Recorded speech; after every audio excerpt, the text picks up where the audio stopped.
ప్రార్థన చేసుకుందాం. దయచేసి కళ్ళు మూసుకోండి. పరలోకమందున్న మా తండ్రి, పరిశుద్ధమైన మా దేవ, మీ ఘనమైన గొప్ప నామానికి వందనాలు, స్తోత్రాలు, స్తుతులు మేము చెల్లించుకుంటున్నాం. కాలములు, సమయములు మీ స్వాధీనంలో ఉన్నవి ప్రభా మా తండ్రి, అందుకని మీకు వందనాలు చెల్లించుకుంటున్నాం. ఈ యొక్క 2025 సంవత్సరం ఆగస్టు నెల 22వ తారీఖున ఈ రీతిగా తండ్రి నాయన నీ మందిరంలో మేమందరం చేరి మా ప్రభా మరి ఈ విషయాలను వింటూ ఉన్నాం. మీ దాసులు ప్రభు మా తండ్రి పలుకు మరి మిలాంటన్ గారు బట్టి వందనాలు. ప్రభు మా తండ్రి దేవా, మరి వారు ఎంతో మరి పరిచయం చేసినారు ఈ ప్రాంతాల్లో. మా ప్రభు ఎంతో నమ్మకముగా, యథార్థముగా మరి నీ పనిని వారు కొనసాగించినారు. మీ దాసురాలు చేసి గారితో కలిసి వందనాలు. ప్రభు వారికి ఇచ్చిన బిడ్డలు, మరి కుమార్తె అల్లుడి గారు వారికి ఇచ్చిన బిడ్డల కొరకు ప్రార్థన చేస్తున్నాం. అలాగే మరి నేను కుమారుడు ప్రశాంత్ కొరకు, ఆయన భార్య బిడ్డల కొరకు ప్రార్థన చేస్తున్నాం. తండ్రి ప్రభు మా తండ్రి మా దేవ, మరి మేము కూడా తెలియని రీతిగా మరి పోయిన 18వ తారీఖు మరి ఈ ప్రాంతానికి వచ్చి ఉన్నాం. మరి 18వ తారీఖు ఉదయకాలం మీ దాసుని కలిసి మరి దేవనాయన మరి ప్రార్థన చేయడానికి జరిగింది. మీ దాసురాలను మేము పరామర్శిస్తూ వచ్చి ఉన్నాం. అయితే అప్పటికే వారు మరి కళ్ళు తెరవలేని పరిస్థితిలో ఉన్నారు, మాట్లాడలేని పరిస్థితిలో ఉన్నారు. మరి అయినప్పటికీ ప్రార్థించినప్పుడు మాత్రం వారు స్పందించి వారు 2 చేతులు జోడించి వందనాలు మాత్రం చెప్పగలిగినారు. కనుక ఆ తర్వాత మేము ప్రార్థన చేస్తూ వచ్చినాం. తండ్రి ప్రభు మా తండ్రి, అలాగే పలు పర్యాయాలు మరి వారితో మాకు కూడా పరిచయము, సహవాసం ఉండేది. మరి సిద్ధాంతం కూడా మరి మేము చేసే పరిచయ స్థలానికి కూడా వచ్చేవారు. అక్కడ కూడా కొంతమంది విశ్వాసులు వారు తెలిసిన వారు ఉన్నారు, వారి ద్వారా రక్షించబడిన వారు. కనుక ఆయా కార్యక్రమాల్లో కూడా మేము కలుస్తూ ఉండేవారు. ప్రభు మా తండ్రి, ఈ రీతిగా మరి వారితో ఉన్నటువంటి ఆత్మీయమైన పరిచయాలు బట్టి వందనాలు, స్తోత్రాలు ప్రభు. మరి దేవ ఈ దినాన్ని మరి తెల్లవారుజామున మరి వారు ఈ సన్నిధికి వచ్చినారు. కనుక కొంత శ్రమ వారికి, కొంత సిద్ధపాటు వారి జీవితంలో ఇచ్చారు. ప్రభు మా తండ్రి, వారిని సిద్ధపరచుకుని మా ప్రభు మీ పిలుపును అందుకుని మీ దగ్గరకు వచ్చినారు. కనుక మరి కుటుంబ సభ్యులకు అందరికీ కూడా మరి ఎంతో ఆదరణ కావాలి. ఎడబాటు అనేది ఎంతో కష్టము. అయితే మీరే దుఃఖపడేవారు ధన్యులు, వారు ఓదార్చబడదని చెప్పిన సాక్ష్యం వాక్యం ఉంది ప్రభు. కనుక మీరు దుఃఖంలో ఉన్న బిడ్డలను మీరు ఓదార్చమని అడుగుతున్నాం, సహాయం చేయండి. అలాగే యెషయా 66:13 కూడా ఒకరి తల్లి వారిని ఆదరించినట్లు నేను మిమ్మల్ని ఆదరిస్తానని సెలవిచ్చినారు. కనుక మరి విడువబడినటువంటి సహోదరి జెస్సీ గారిని, అలాగే వారి కుమారుడు, కోడలు, మనవలు, మనవరాళ్ళు, కుమార్తె, అల్లుడు వారందరూ కూడా మీరు ఆదరించండి. ముఖ్యంగా మరి వారి ద్వారా ఆత్మీయంగా మేలు పొందినటువంటి మరి విశ్వాసులైన వారిని, సంఘబిడ్డలైన వారిని, ఆయా స్థలాల్లో వారు ఉన్నారు విశ్వాసులైన వారు, వారు కూడా ఎంతో దుఃఖపడుతుండగా వారందరికీ కూడా కావాల్సిన ఆదరణ, ధైర్యం దయచేయమని ప్రార్థన చేస్తున్నాం. అలాగే మా ప్రభువా మరి భూస్థాపన కార్యక్రమాలు కూడా సహాయం చేయండి. ఇప్పుడు మీ దాసులు నిలబడి నీ వాక్యం ఏమైంటుండగా ఇక్కడ వచ్చిన వారందరికీ కూడా మరి నీ పరిశుద్ధాత్మ దేవుని సహాయంతో మీ యొక్క వాక్యం వర్తమానము మరి అందరికీ వినిపించి మరి వాక్యం ద్వారా ఆదరణ, నెమ్మది ప్రభు మా తండ్రి మీరు కలుగు చేయండి, సహాయం చేయండి. యేసు క్రీస్తు వారి యొక్క నామములో స్తుతించి ప్రార్థించి అడిగి వేడుకొంచున్నాం తండ్రి, ఆమేన్. ఆమేన్.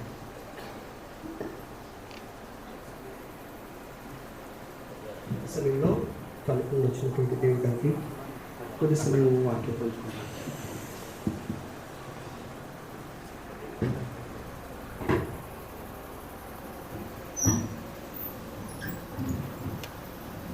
దయచేసి అందరూ కూర్చోవడం ప్రయత్నం చేయండి. అలాగే నిలబడవద్దు.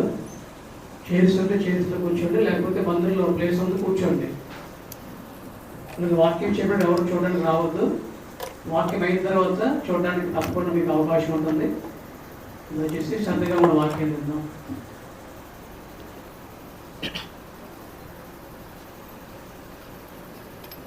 ఎక్కువ సమయం అయింది కనుక సుదీర్ఘమైనటువంటి వాక్యం అంటూ ఉండదు. చాలా క్లుప్తంగా కొన్ని మాటలు కుటుంబానికి, సంఘానికి చేరిన వారందరికీ కూడా ఏ విధముగా ఆదరణ కలుగుతుందో ఆ మాటలు చదువుకోవడానికి ప్రయత్నం చేద్దాం. ఇంకెవరో చూడడానికి ఇప్పుడు రావద్దు, తర్వాత సమయం ఇస్తాం. దయచేసి కూర్చుంటే ఒక్క అర్ధగంట. ప్రశాంత్ అయితే మీ ఇష్టమండి ఎంతసేపు అయినా వాక్యం వింటారన్నారు, కానీ ఇది వాక్యం చెప్పే సమయం కాదు కనుక మరి దేవుడు ఆయన దాసుని పిలుచుకున్నారు. మంచి వయసులో నిన్న సాయంకాలం ఇక్కడే ఉన్నాను నేను. 80 సంవత్సరాలని చెప్పాడు ప్రశాంత్. మన వాక్య ప్రకారం మా ఆయుష్కాలం 70 సంవత్సరాలు, అధిక బలం ఉంటే సో దేవుడిచ్చినటువంటి అధిక బలము కూడా దేవుని దయ వలన దేవుని దాసులు పూర్తి చేసుకున్నారు. కనుక మనము ఎక్కువగా చింతించవలసిన అయితే కుటుంబానికి ఉంటుంది, కాదని మనం అంటలేదు. కానీ అయితే ఈ వయసు వరకు కుటుంబము, సంఘము, పిల్లలు, వారి పిల్లలు, మనవళ్ళు, మనవరాళ్ళని ఆయన చూశారు కనుక దేవుడు ఆయన సొంత సమయంలో ఆయన పిలుచుకున్నాడు. అయితే ఇప్పుడు మన పాఠం ఏంటంటే ఒక వచనం చదివి అపోస్తుల కార్యములు 13వ అధ్యాయం, అపోస్తుల కార్యములు 13వ అధ్యాయంలో ఒక్క వచనం 36, 37 కలిసి ఉన్నాయి. నేను చదువుతాను. ఎవరో సాధ్యమైనంత వరకు లేవద్దు, ఎక్కువసేపు ఉంచమని చెప్తున్నాం కనుక వాక్యం వినడానికి ప్రయత్నం చేయండి. అపోస్తుల కార్యములు 13వ అధ్యాయం 36వ వచనములో దావీదు దేవుని సంకల్పము చొప్పున తన తరము వారికి సేవ చేసి నిద్రించెను. దావీదు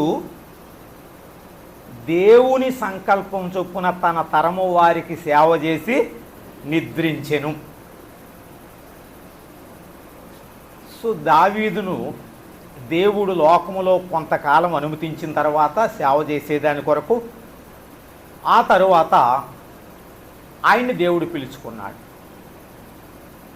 అలానే దేవుని దాసులను కూడా ఈ ప్రాంత్యములో కొన్ని సంఘాలు స్థాపించడానికి, స్థిరపరచడానికి వాడుకొని ఆయన సమయం పూర్తయినప్పుడు అతడు సేవ చేయు దినములు సంపూర్ణమైనప్పుడు తన ఇంటికి వెళ్ళెను అని వాక్యంలో చూస్తాం లోకాసు సువార్తలో. సరే, కొన్నిసార్లు ఈ మరణం అనేటువంటిది 80 సంవత్సరాలప్పుడు, 70 సంవత్సరాలప్పుడు కాకుండా చాలా ఎర్లీగా చనిపోయేటువంటి వారిని, చిన్న పిల్లలు ఉన్నటువంటి వారు కూడా చనిపోవడం రకరకాలుగా చూస్తూ వచ్చినప్పుడు చాలామందికి కొన్ని ప్రశ్నలు ఉంటాయి. ఆ పిల్లలు ఏడవటం, భార్య మరి యవనస్తురాలై ఉండి విధవరాలుగా ఉండటం, ఇవి చూస్తూ వచ్చినప్పుడు సహజంగానే పుట్టేటువంటి ప్రశ్నలు ఏంటంటే, అసలు దేవుడు ఈ మరణాన్ని ఎందుకు పెట్టాలి, లోకములోకి ఎందుకు పంపించాలి, పంపించినటువంటి దేవుడు మరలా ఎందుకు ఈ విధంగా తీసుకోవాలి అని కొంతమందికి వస్తే, మరి కొంతమందికి చనిపోయినటువంటి వారు ఎక్కడికి వెళ్తారు, అసలు ఈ మరణము అనేటువంటిది దేవుని యొక్క ఉద్దేశమేనా, దేవుని ప్రణాళికేనా, దేవుడు మరణించడానికే మనుషులను పుట్టించాడా అని మరికొంతమందికి అనుమానం వస్తుంది. ఇక దేవుణ్ణి ఎరిగినటువంటి వారికి ఏం అనుమానాలు వస్తాయంటే, ప్రశ్నలు ఏమొస్తాయంటే, చనిపోయిన తర్వాత ఏమవుతాం, దేవుణ్ణి నమ్మిన వారు ఏమవుతారు, ఎక్కడికి వెళ్తారు, దేవుణ్ణి ఎరగనటువంటి వారు ఎక్కడికి వెళ్తారు. అర్థమైందా? మొట్టమొదట అసలు మరణం అంటే ఏమిటి, మరణం అనేటువంటిది ఎందుకు వస్తుంది, ఈ మరణం అనేటువంటిది దేవుని యొక్క ప్లానేనా, దేవుడు సంకల్పించినటువంటి సంకల్పమేనా, ఎందుకంటే దావీదు చనిపోయాడు, అబ్రహాము, ఇస్సాకు, యాకోబు, మన పితరులందరూ చనిపోయారు. దావీదు వెళ్ళిపోతూ నేను సర్వలోకుల మార్గమున లోకులందరూ వెళ్ళవలసిన మార్గమును వెళుతున్నాను అన్నాడు. మరణం ఉంది. అయితే ఈ మరణం అనేటువంటిది అయిన తర్వాత దేవుణ్ణి ఎరిగిన వారైతే ఎక్కడికి వెళ్తారు, దేవుణ్ణి ఎరగనటువంటి వారైతే ఎక్కడికి వెళ్తారు అనేటువంటిది కూడా చాలామంది ఉంది. అలాగే ఇంకా కొంతమందికి ఈ మరణాన్ని గురించి కూడా డిఫరెంట్ ఒపీనియన్స్ ఉన్నాయి. మన దేశంలో ఉండే అంటే ఆ ఉద్దేశం వేరు, మన విశ్వాసం వేరు, మన దేశం యొక్క విశ్వాసం. అలా వేరే దేశాల్లో ఉండేవారు వేరే విశ్వాసాలతో ఉన్నారు. వీటన్నిటికీ కూడా దేవుని వాక్యంలో సమాధానాలు ఉన్నాయి. ఇప్పుడు మనం ఎన్ని ప్రశ్నలు అయితే వేసుకున్నామో, మరణం అంటే ఏమిటి, మరణం ఎందుకు వస్తుంది, మరణం దేవుని ప్లాన్ అయినా, విశ్వాసులు ఎక్కడికి వెళ్తారు, అవిశ్వాసులు ఎక్కడికి వెళ్తారు, మనుషులు ఏ విధంగా మరణాన్ని గురించి ఆలోచిస్తున్నారు, వీటన్నిటికీ కూడా మన చేతిలో ఉండేటువంటి బైబిల్లో సమాధానము లోకంలో మరి ఎక్కడా లేదు. ఒక్క బైబిల్లోనే ఈ ప్రశ్నలన్నిటికీ సమాధానాలు ఉన్నాయి. ఇవన్నీ చెప్పాలంటే చాలా టైం పడుతుంది, కానీ క్లుప్తంగా అర్ధగంటలో నేను ముగించడానికి ఇవన్నీ చెప్పడానికి ప్రయత్నం చేస్తాను. సో మొట్టమొదటిగా మనం అసలు మరణం అంటే ఏమిటి, మరణం అంటే ఏమిటి? లోకంలో చాలామంది ఏమంటారంటే గాలిలో గాలి కలిసిపోయింది, ధూళిలో ధూళి కలిసిపోయింది. ఈ మరణాన్ని గురించి చాలా రకాలైనటువంటి వ్యూస్ ఉన్నాయి, అంటే అభిప్రాయాలు ఉన్నాయి.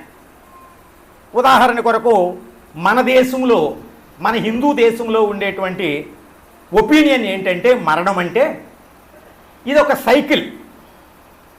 సైకిల్ అంటే ఏమిటి అంటే పుట్టాము, మరలా చనిపోతాము, మరలా పుడతాము, మరలా చనిపోతాము, మంచి కార్యాలు చేసుకుంటే, పుణ్యకార్యాలు చేసుకుంటే మళ్ళీ నెక్స్ట్ ఆ యొక్క మరలా పుట్టినప్పుడు మంచి లైఫ్ వస్తుంది, ఇప్పటికంటే ఇంకా బ్లెస్డ్గా అంటే దీవించబడిన వారు ఉంటాం. ఇది మన దేశం యొక్క సిద్ధాంతం. అంటే పుట్టడము చనిపోవడం, పుట్టడం చనిపోవడం. ఇంకా మరికొన్ని దేశాలు, ఇప్పుడు మన కమ్యూనిస్ట్ దేశాలు ఉన్నాయి, వాళ్ళు ఏం చెప్తారంటే అసలు మరణం ఏంటి అంటే వాళ్ళు మామూలు ఇప్పుడు మనం అనుకున్నట్లుగా మన్ను మొన్నైపోద్ది, ప్రాణం ఏమైపోద్ది, గాలిలో కలిసిపోద్ది. అది వాళ్ళ చెప్పేటువంటిది. అలానే మీరు ఎక్కడన్నా చూస్తే కొన్నిసార్లు నిర్యాణం అని పెట్టి చనిపోయిన తర్వాత ఫ్లెక్సీ మీద అక్కడ కొవ్వొత్తేస్తారు, అది వెలుగుతూ ఉంటుంది. అంటే ఆ నిర్యాణం గురించి మాట్లాడే వాళ్ళు ఏమంటారంటే వెలిగినంతకాలం వెలుగుద్ది, తర్వాత ఏమైపోద్ది, ఆరిపోద్ది అంటారు. అలానే ప్రపంచంలో అందరికంటే తెలివైనటువంటి వారు గ్రీకులు. వాళ్ళు ఏమంటారంటే ఆ దేశం, గ్రీక్ దేశం వాళ్ళు ఏమంటారంటే ప్రాణం అనేటువంటిది పంజరంలో ఉండేటువంటి ఒక చిలక, ఆ పంజరం కనుక తీస్తే ఏమవుద్ది, అది ఎగిరిపోద్ది, అలా ఎగిరిపోయింది అంటారు. ఇక మరి కొంతమంది అయితే ఏదో శూన్యంలోకి వెళ్ళిపోయింది, నరకంలోకి వెళ్ళిపోయింది, ఇలా రకరకాలైనటువంటి భావాలు మరణాన్ని గురించి ఉన్నాయి. కానీ అసలు మరణం అంటే ఏమిటాయి అంటే బైబిల్లో 3 మరణాలు ఉన్నాయి. ఆ మరణాల గురించి ఆలోచిస్తే కనుక ఒక్కసారి తెలుసుకుంటే మరణం అంటే ఏమిటి అనేది మొట్టమొదటి ప్రశ్నకి సమాధానం వస్తుంది. ఆ 3 మరణాల్లో ఒక మరణం ఏంటి అంటే ఫిజికల్ డెత్ అంటారు. ఫిజికల్ డెత్ అంటే అర్థం ఏంటి అంటే దేవుని వాక్యంలో ఏమి రాయబడింది అంటే ఈ యొక్క ఫిజికల్ డెత్ గురించి దేవుని వాక్యం ఏం చెప్తుంది అంటే యేసు ప్రభు వారు చెప్పాడు, ఆ పండు తిను దినమున, అది కాకుండా ఇంకా మనము 3వ అధ్యాయం 17వ వచనంలో ఆది కాండంలో ఏం చెప్పాడంటే నీవు మన్ను గనక తిరిగి మొన్నైపోతావు అని చెప్పాడు. అలాగే ప్రసంగి 12:7 ఉంది, మొన్నైనది వెనకటి వలనే మరలా భూమికి చేరును అని ఉంది. యాకోబు పత్రిక 2వ అధ్యాయం 26వ వచనంలో ఏముందంటే ప్రాణము లేనటువంటిది ఏముంది?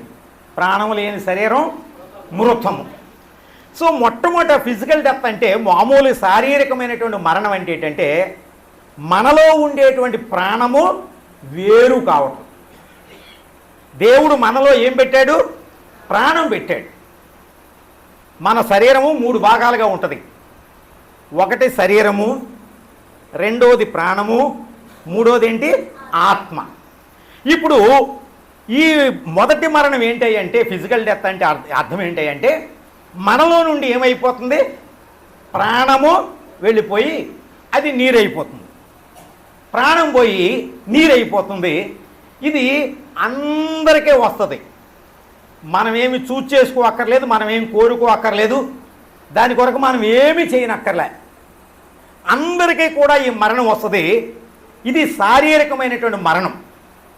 రెండవ మరణాన్ని గురించి బైబిల్లో ఏముందంటే ఆ పండు తిను దినమున ఆదికాండం 2వ అధ్యాయం 7వ వచనంలో ఏమన్నాడంటే ఆయన ఆ పండు తిను దినమున నీవు నిశ్చయముగా.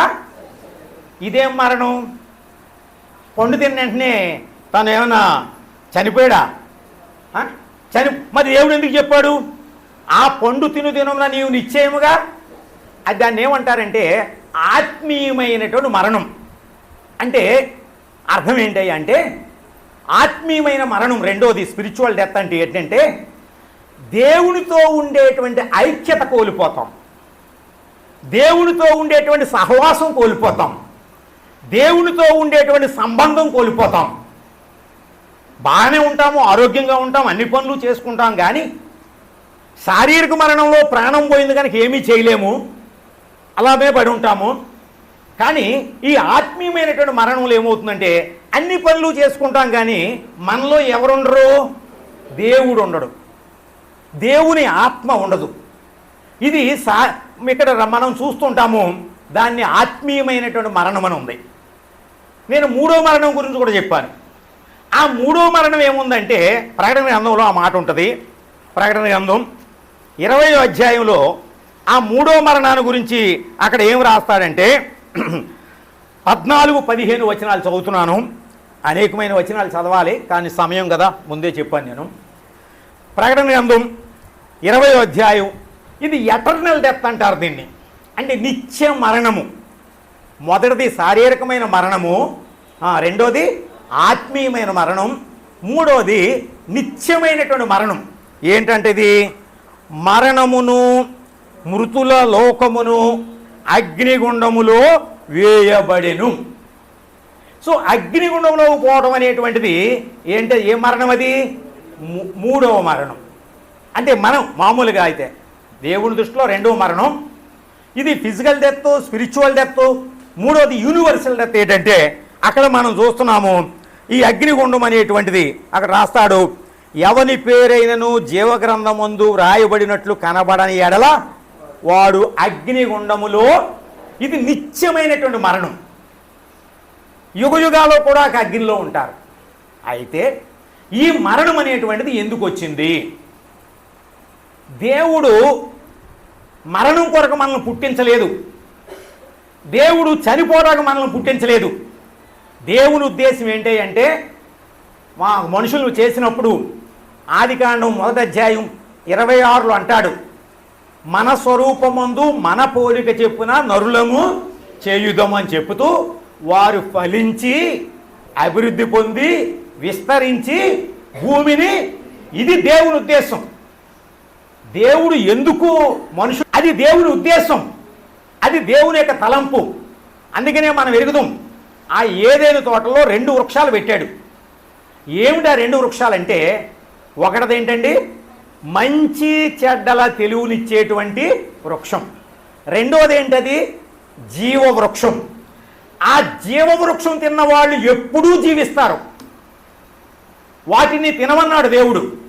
ఆదాము నిరంతరము జీవించేదాని కొరకై జీవవృక్షం యొక్క ఫలమును ఏమన్నాడు? తినమని చెప్పాడు.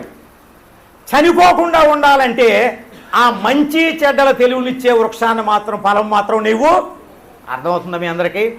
మొదటిది, జీవవృక్షం తిన్నటువంటి వారు ఎప్పుడూ జీవిస్తారు. ఆదాముకి అదే తినమన్నాడు, కానీ రెండో వృక్షమైనటువంటి ఏంటది, మంచి చెడ్డల తెలివినిచ్చేటువంటి వృక్షాన్ని మాత్రము తినవద్దు అని చెప్పాడు. ఈ ఆదాము ఏం చేశాడంటే, జీవవృక్ష ఫలాన్ని తింటూ ఉన్నటువంటి వాడు దాంతో తృప్తి పడకుండా ఏమైంది, మంచి చెడ్డల తెలివినిచ్చేటువంటి వృక్షాన్ని, ఆ ఫలమును తిన్నాడు గనక మరణం అనేటువంటిది అప్పుడు వచ్చింది.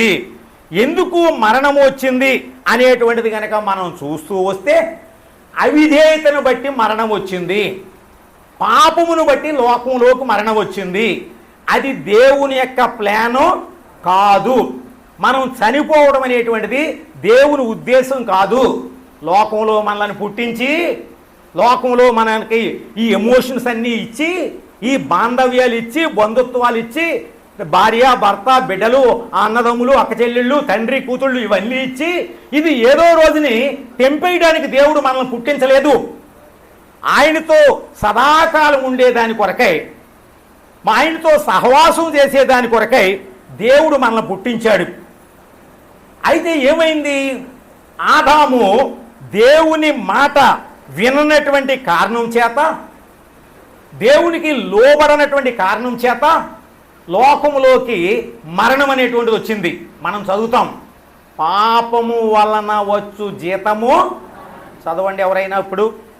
అంటే లోకంలోకి మరణం ఎందుకు వచ్చింది అని బైబిల్ చెప్తుందంటే, రోమీలకు రాసిన పత్రిక 6వ అధ్యాయం 23వ వచనం ప్రకారం, రోమీలకు రాసిన పత్రిక, ఏలయనగా పాపము వలన వచ్చు జీతము.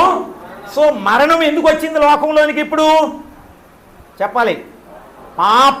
ఆదాము పాపం చేసినాడు గనక, ఆదాము పాపం చేసినాడు గనక లోకంలోకి ఏమొచ్చిందండి, మరణం వచ్చింది. ఇప్పుడు ఆదాముకు మరణం వచ్చింది కనుక ఏమైంది, రండి రోమీలకు రాసిన పత్రిక 5వ అధ్యాయం. ఇటు చూడండి, మనం చూస్తాం, ఇది చూస్తాం, అన్నీ చూసాకే తీసుకెళ్తారు. ఇటు చూడండి కొంతసేపు రండి. రోమీలకు రాసిన పత్రిక 5వ అధ్యాయం 19వ వచనం నేను చదువుతాను. రోమీలకు రాసిన పత్రిక 5వ అధ్యాయం 19వ వచనములో, ఏలయనగా ఒక మనుషుని అవిధేయత వలన అనేకులు పాపులుగా చేయబడిరి. అర్థం చేసుకోండి, ఒక్క మనుషుడు, ఎవరా మనుషుడు, ఆదాము. ఆదాము అవిధేయత, ఆదాము యొక్క పాపము మనుషుల్ని ఏం చేసిందంట, అనేకులను అవిధేయులుగా చేసింది, అనేకులను పాపులుగా చేసింది. ఆ పాపం వలన ఏమైంది చూడండి, 12వ వచనం రాసి ఉంది అక్కడే. రోమీలకు రాసిన పత్రిక 5వ అధ్యాయం 12వ వచనములో, ఇట్లుండగా ఒక మనుషుని ద్వారా పాపము ద్వారా మరణమును లోకములో ఎలాగూ. కనుక ఇప్పుడు అర్థమైందా, మరణం అంటే ఏమిటి? మొట్టమొదట మన ప్రాణము మనలో నుండి పోవటము. ఆ మరణం అనేది ఎందుకు వచ్చింది, మన పితరుడైనటువంటి ఆదాము పాపం చేశాడు. ఆదాము యొక్క వంశావళైనటువంటి మనం, ఆదాము సంతానమైనటువంటి మనందరం ఒక్క మనుషుని అవిధేయత వలన అనేకులు ఏం చేయబడ్డారట, పాపులుగా చేయబడ్డారు. అనేకులు పాపులుగా చేయబడిన కారణం చేత లోకంలోనికి ఏమొచ్చింది, మరణము అనేటువంటిది వచ్చింది అని దేవుని వాక్యంలో మనం చూస్తూ ఉన్నాము. ఈ విధముగా లోకములోకి పాపము అనేటువంటిది ప్రవేశించింది. పాపము ద్వారా మనమందరము పాపులమే గనక ఏ భేదం లేదు, అందరూ కూడా పాపం చేసినటువంటి వారే గనక ఏమంటాడు, అందరము కూడా మరణము సంప్రాప్తమయ్యింది. మరణం అనేటువంటిది మనందరికీ కూడా వచ్చింది. ఇప్పుడు ఇక్కడ కూర్చుండేటువంటి వారు మనం ఎవ్వరమైనప్పటికీ దావీదు వలె మనమందరము ఏమైపోవాలి, ఏమవుతాం, మరణించాలి. కారణం ఏంటంటే పాపం అనేటువంటిది మనలో ఉంది. అయితే ఇప్పుడు నేను చెప్పేది ఏంటంటే, మనందరము కూడా ఈ శారీరక మరణాన్ని తప్పించుకోలేము, కానీ ఆత్మీయమైనటువంటి మరణాన్ని మనం తప్పించుకోవచ్చు. అది మన చేతిలో ఉంది. ఈ మరణాన్ని మనం తప్పించుకోలేం. ఏ మరణం? శారీరకమైనటువంటి మరణం. ఆత్మీయమైనటువంటి మరణాన్ని మనం పురుగు చావదని, ఏడుపు పండ్లు కొరుకుతా ఉంటాయని, అక్కడ వెలపడి చీకట్లోనికి త్రోసివేయబడతామని మనం దేవుని వాక్యంలో చూస్తూ వచ్చినప్పుడు ఆ ధనవంతుడు ఏమంటున్నాడు? ఈ అగ్ని జ్వాలలలో ఏం చేస్తున్నాడట? యాతన పడుతున్నాడు. ఒక్క నీటి బొట్టు కూడా దొరకదు. అది పాపం వల్ల వచ్చేటువంటి జీతం మరణం. అది రెండో మరణం. ఆ విధంగా ఉంటుంది. అగ్ని మండుతున్నటువంటి అగ్నిగుణంలో పారవేయబడతారు అనేటువంటి మాట మనం చూస్తున్నాం. అయితే ఒక మాట ఉంది బైబిల్లో. తిమోతికి రాసిన రెండవ పత్రిక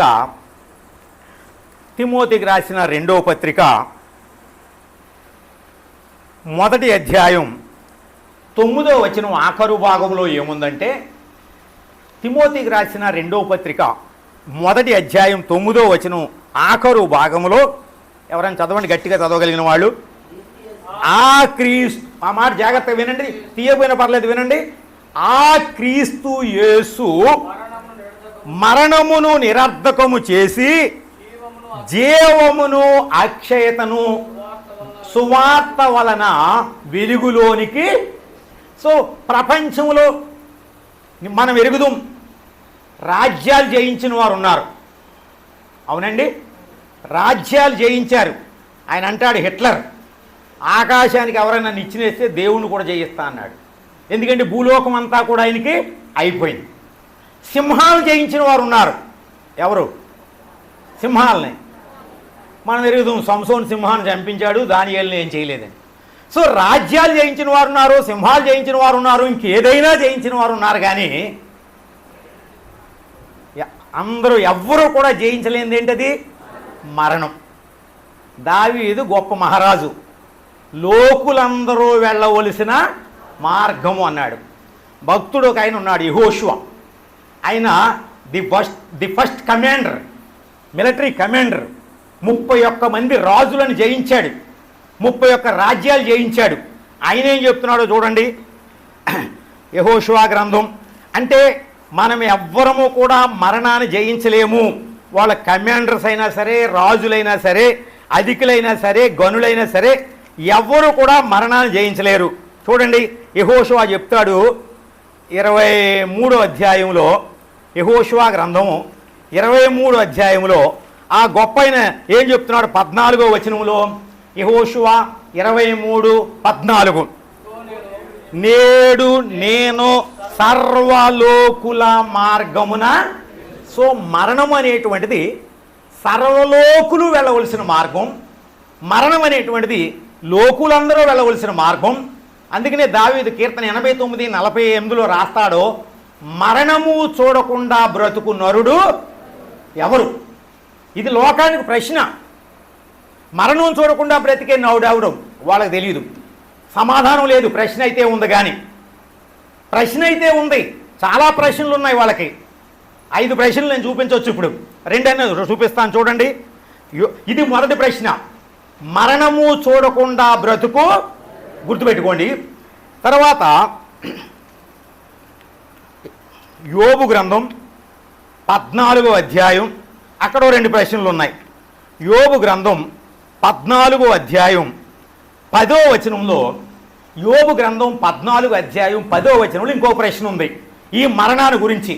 మొట్టమొదట అందరికీ మరణం వచ్చిందని చెప్పాం, ఆదాము ద్వారా వచ్చిందని చెప్పాం, అది దేవుని ప్రణాళిక కాదని చెప్పాం, ప్రాణం విడిచిపెడుతుందని చెప్పాం.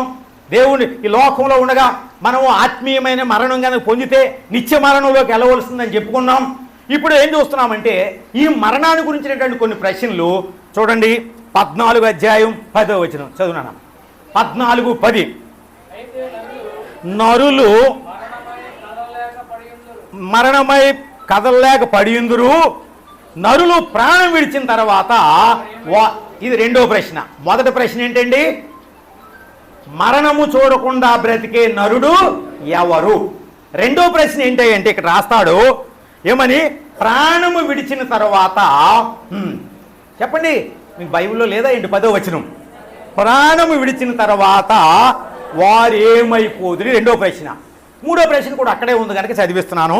14వ వచనం చదువు ఎవరైనా గట్టిగా.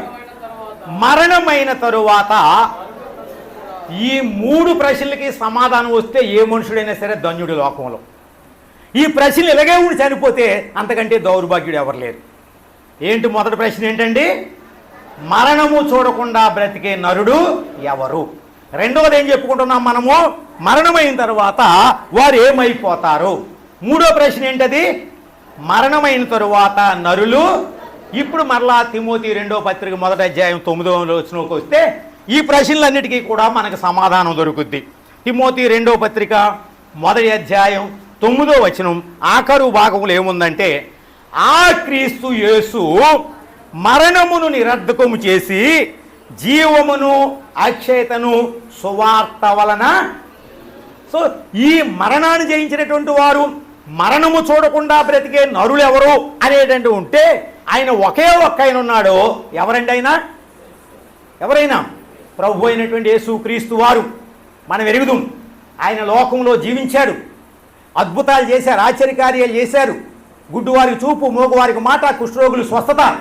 ఆయన చనిపోయాడు, సర్వలోకుల యొక్క మానవ పాప పరిహారార్థమై ఆ శిలువలో వేలాడాడు, రక్తం గార్చారు, కాళ్ళ నుండి, చేతుల నుండి, శిరస్సు నుండి, ప్రక్క నుండి రక్తం నది వలె ప్రవహించింది. ఆ విధముగా నిరాకారుడుగా, నిర్దయాత్ముల సేవకుడుగా ఎన్నో బాధలు, శ్రమలు ఆయన అనుభవించి అన్యాయపు తీర్పు పొందిన వాడై ఆయన చనిపోయి భక్తిహీనులతో సమాధి చేయబడ్డాడు.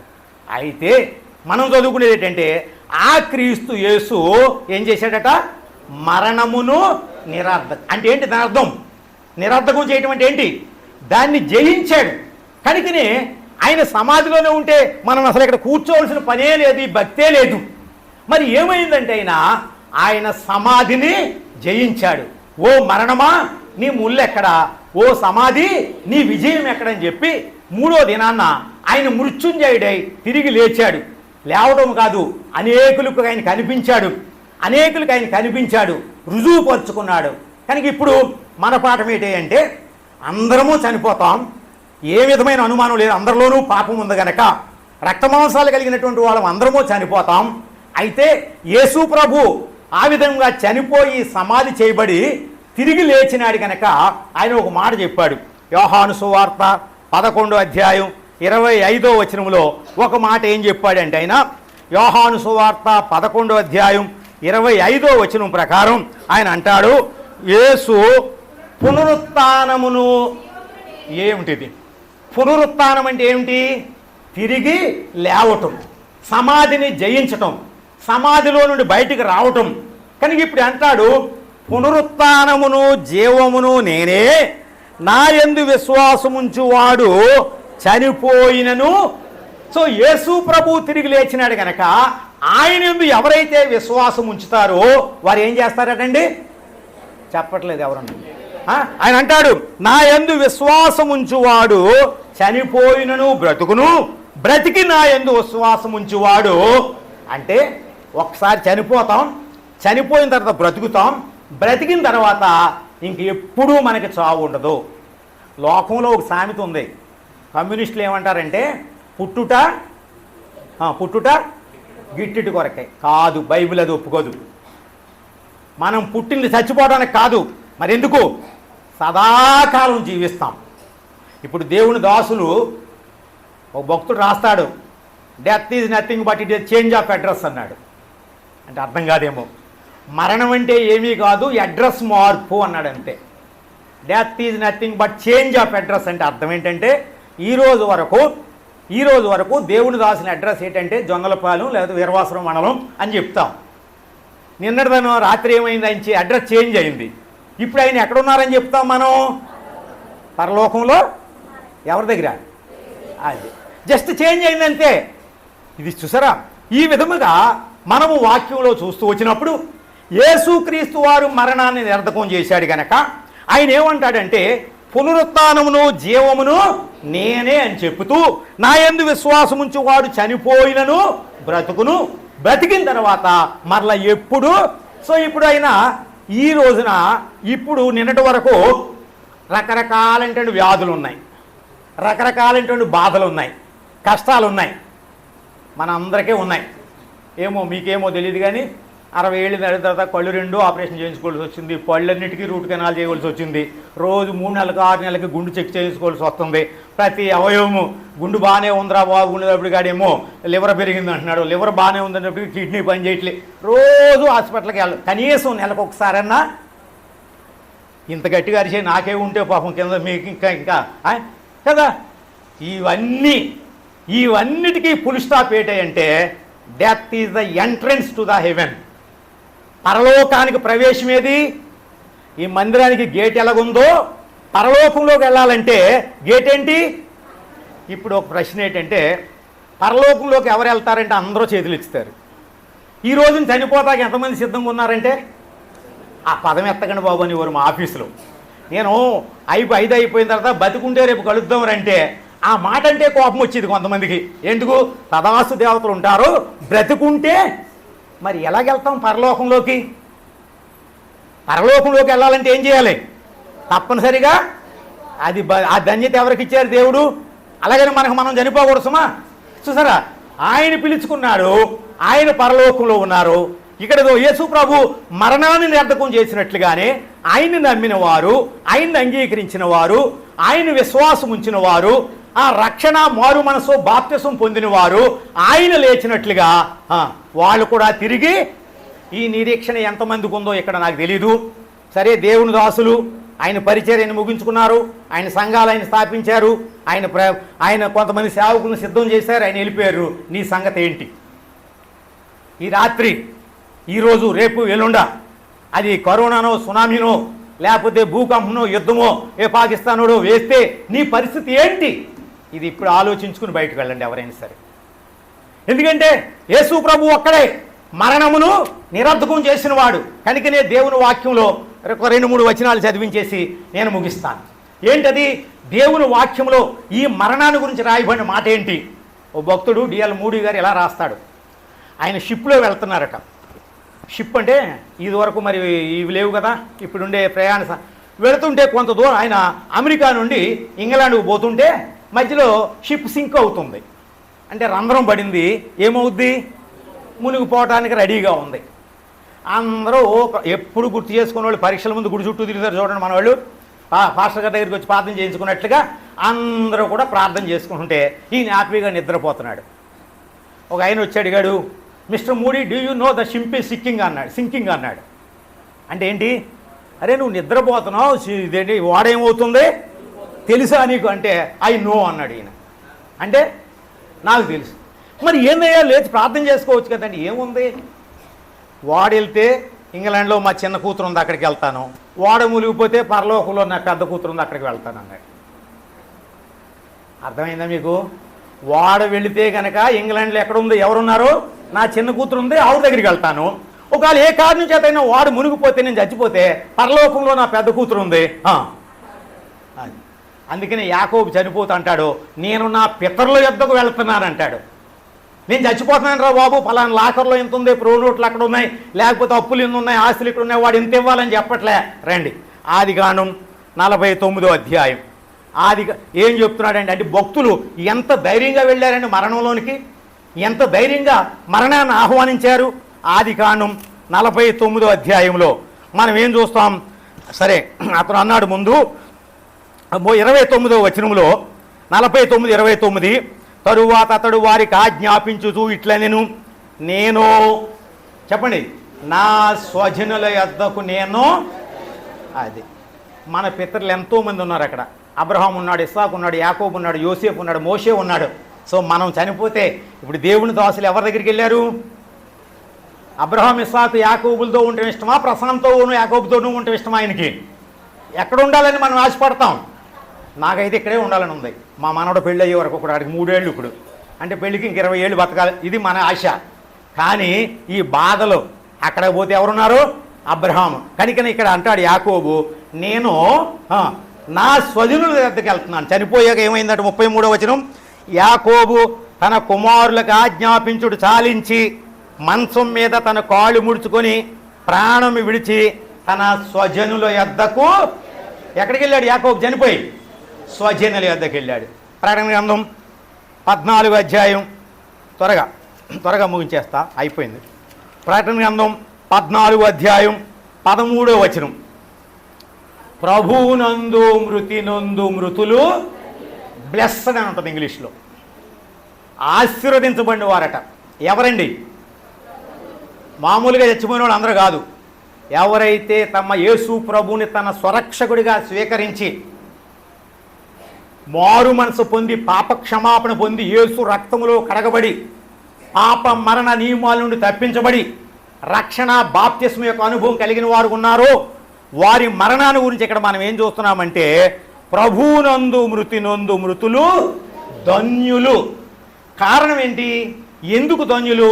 రండి యెషయా గ్రంథం. వారు ఎందుకు ధన్యులు అయ్యంటే 57వ అధ్యాయం, యెషయా గ్రంథం 57వ అధ్యాయం 2వ వచనములో మొదటి వచనంలో ఏముందంటే భక్తులైన వారు తీసుకొని పోబడుతున్నారు, కీడు చూడకుండా నీతిమంతులు కొనుపోబడుతున్నారని ఎవరికే తోచదు. 2వ వచనం వారు విశ్రాంతిలో. సో మరణం అంటే ఏమిటి? విశ్రాంతి. భక్సింగ్ గారు సమాధి మీద ఏం రాశారు? My rest is in heaven అన్నారు ఆయన. My rest is in heaven అంటే అర్థం ఏంటి? నాకు విశ్రాంతి దొరికేది ఎక్కడ? ఈ లోకంలో ఉన్నంత కాలము. కనుకనే మరణం అనేటువంటిది క్రీస్తునందు మృతునందునటువంటి మృతులు ధన్యులు. కారణం ఏంటంటే వారు స్వజనుల యొద్దకు చేర్చబడుతున్నారు. ఆ తరువాత వారు ఈ విధముగా మనం చూస్తూ వచ్చినప్పుడు వారు విశ్రాంతి పొందుతూ ఉన్నారు. ఇంకా దేవుని వాక్యంలో మనం గమనిస్తూ వస్తే పౌలు ఒక మాట అంటాడు, నా మట్టికైతే బ్రతుకుడు క్రీస్తే, చావు అయితే చావు లాభం అంటే ఎవరన్నా ఒప్పుకుంటారు అసలు? మరి అది ప్రాఫిట్ రా బెనిఫిట్ అది అంటే ఎవడైనా ఒప్పుకుంటాడా? కానీ పౌలుకు తెలుసు. కారణం ఏంటంటే ఆయన కొరకు ఏముంది అక్కడ? నా కొరకు కిరీటము, మహిమ కిరీటము. సో బహుమానం రావాలంటే మనం అందరము కూడా అక్కడికి ప్రభు దగ్గరికి మనము వెళ్ళవలసిందే. కనుకనే ఇక్కడ మనం చూస్తున్నాము దావీదు ఇంకొక మాట అంటాడు. ఈయనేమో పౌలేమో చావైతే లాభం అన్నాడు, యాకోబేమో నా స్వజనుల యొద్దకు చేర్చబడుతున్నా అన్నాడు, యోహానేమో ప్రభువునందు మృతునందు మృతులు ధన్యులు అని చెప్పాడు. దావీదు ఏమంటాడు? కీర్తన గ్రంథం 16వ అధ్యాయం. అంటే దేవుని బిడ్డలు ఎంత ధన్యులో, ఇప్పుడు దేవుని దాసులు ఎక్కడున్నారో, ఆయన ఎటువంటి ఆదరణ పొందుతున్నారో అనేటువంటిది మాట్లాడడానికి మాత్రమే ఇవన్నీ చూపిస్తున్నా. 16వ అధ్యాయంలో అక్కడ కీర్తన గ్రంథం 16వ అధ్యాయంలో ఆయన రాసిన మాట ఏంటంటే 6వ వచనములో 16:6లో మనోహర స్థలములలో నాకు. సో ఆయన వెళ్ళింది ఎక్కడికండి? మనోహరమైనటువంటి స్థలం. మనోహరమైనటువంటి స్థలములలో నాకు పాలు ప్రాప్తించెను అనేటువంటి మాట దేవుని వాక్యములో మనం చూస్తూ ఉన్నాం. ఈ విధముగా ఇంకా అక్కడ అంటాడు, కొలసీ పత్రికలో అంటాడు, మీరు మృతి పొందితిరి, మీ జీవము క్రీస్తుతో కూడా రండి. కొలసీ పత్రిక 3వ అధ్యాయములో. అంటే చనిపోయిన వారి ధన్యత, వారి భాగ్యం, ప్రభువునందు చనిపోయిన వారు అందరూ కాదు. సో దేవుణ్ణి ఎరిగి చనిపోయినటువంటి వారికి ఎటువంటి ధన్యత అంటే ఇక్కడ రాస్తాడు చూడండి. 2-3 కలిసి ఉన్నాయి, చదువున్నాను. మీరు మృతి పొందితిరి, మీ జీవము క్రీస్తుతో కూడా. సో ఈ భయములు ఉండవు, ఈ ఆందోళనలో చూసారా? మా ఇంట్లో రాత్రి కనుక ఏ పిల్లైనా పాలుగిన పడేస్తే ఇద్దరం దెబ్బలాడుకుంటాం. నువ్వు వెళ్ళంటే ఇద్దరికే భయమే. అవడానికి మా ఇల్లే, మా పిల్లే, పాలు మా అన్నీ మావే, కానీ నువ్వు వెళ్ళంటే నువ్వు వెళ్ళనుకుంటావు, ఇద్దరు వెళ్ళాలని తెల్లారి చూద్దాంలే అని. అన్ని భయాలు ఉన్నాయి ఈ లోకంలో. ఇక్కడ ఏమంటున్నాడు ఆయన? ఈ భయం ఉండదంటే అక్కడ మన జీవము. సో అటువంటి ధన్యకరమైనటువంటి జీవితం కావాలంటే, అటువంటి ధన్యత కావాలంటే ఒకటే యేసు ప్రభు వారు మరణమును మర్చిపోయారు. మొదట ఏం చేశాడు ఆయన? నిరర్ధకము చేశాడు, సమాధిని జయించాడు, లోకములోనికి జీవం తీసుకొచ్చాడు, పునరుత్థానమును జీవమును. ఆ జీవం పేరే నిత్య జీవము.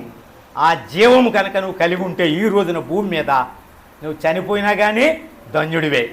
సో దేవుని దాసులు ఆయన యాత్ర ముగించుకున్నారు. ఆయన యాత్ర ముగించుకుని దేవునితో ఉన్నారు. అది ఆ కుటుంబానికే ఆదరణ. దేవుని వాక్యంలో చూస్తాం. ఇంకా వాళ్ళకి ఇవ్వబడినటువంటి ధన్యత ఏంటంటే ఈరోజే కనుక ప్రభు వస్తే మీరు ముందు చూస్తారా, ఆయన ముందు చూస్తారా? వాళ్ళే ముందు చూస్తారు. అది దేవుని వాక్యం చెప్తుంది. వాళ్ళని దేవుడు అన్ని రకాలుగా ఆశీర్వదించాడు. విశ్రాంతిలోకి వెళ్ళారు, చూసారా, మనోహరమైన స్థలంలోకి వెళ్ళారు, స్వజనుల యొద్దకు వెళ్ళారు, దేవునితో ఉన్నారు అని చెప్తూ పౌలు ఏమంటాడంటే ఈ మాటల చేత ఒకరినొకడు ఆదరించాడు. కనుక ఆయన్ని మళ్ళా మనం చూస్తాం. మీ సేవకులు మీరు చూస్తారు, చూసారా, మనకు వాక్యం బోధించిన వారిని చూస్తాం. అయితే ఒకటి, అక్కడ ఈ ఎమోషన్స్ ఉండవు. మనిషిని గుర్తుపడతారు కానీ మా నాన్న, మా అమ్మ, మా తల్లి, మా తండ్రి, మా అన్నయ్య అనేటువంటి ఎమోషన్స్ అయితే ఇవేమీ ఎందుకంటే ఈ దేహంతో ఉండం మనం. చూసారా, మహిమ కలిగినటువంటి దేహంతో మనం ఉంటాం కనుక ఎమోషన్స్ అయితే ఉండవు. కానీ వారు మనల్ని చూస్తారు, మనల్ని వారు చూస్తారు, ఒకరికొకరు ఆనందం. అట్టి ధన్యత దేవుడు ఆ దాసునికి ఇచ్చాడు. ఈ మాటల చేత దేవుని దాసురాల్ని, కుటుంబాన్ని, బిడ్డల్ని ఆదరించాలనేటువంటిది మన ప్రార్థన. ఆయన యాత్ర ఆయన ముగించుకున్నారు, పరలోకంలోకి వెళ్ళారు. నీవు నేను మన యాత్ర ఈ రోజు ముగిస్తే, రేపు ముగిస్తే, ఎల్లుండి ముగిస్తే ఎక్కడికి వెళతామనేది ఒక్కసారి ఆలోచించి ఆ పరలోకం కావాలంటే నేడే మరణాన్ని జయించినటువంటి యేసుక్రీస్తునందు విశ్వాసం ఉంచండి. అప్పుడు మీరు మీ ఇంటి వారు పరలోకానికి హక్కుదారులు.